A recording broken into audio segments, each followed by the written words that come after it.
What is going on, everybody? This is Mike from the Last Corvette. So another piece to this little puzzle that I got called ezgo. I had about an hour of free time, my time, spare time, whatever you want to call it.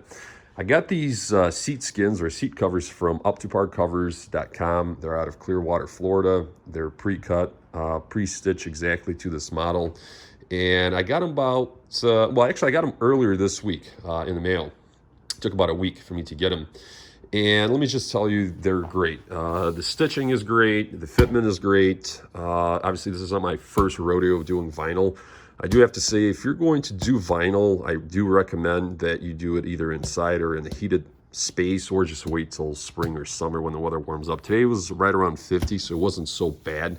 If this was a one-piece vinyl, so meaning that just a one piece without the stitched insides, I would definitely wait till warmer weather, just because when you try to roll and spread and basically put tension on the vinyl, it's going to take a lot of work. But this came out great. So long story short, the bottom cushion is the easiest when it comes to laying the vinyl in, even though it's the hardest because you have to pull out, I don't know, 40, 50 staples out of the frame if you choose to remove the old vinyl.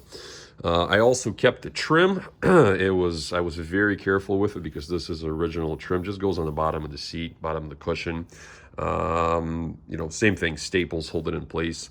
And then obviously the backs were very, very easy. So long story short, this one is just like OEM, stapled all the way around the perimeter.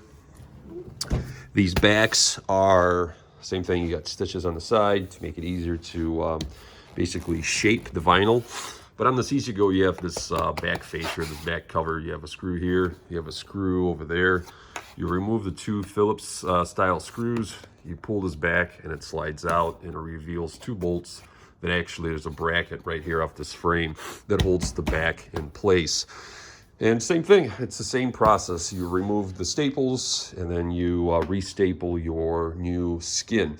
Now, one thing that I'm gonna say is the way I do it, the larger the piece, believe it or not, the better. So I'll center it, and then what I'll do, let me zoom out. Then what I'll do is I'll put a staple here. I'll put a staple at like 9 o'clock, 3 o'clock, obviously stretched out.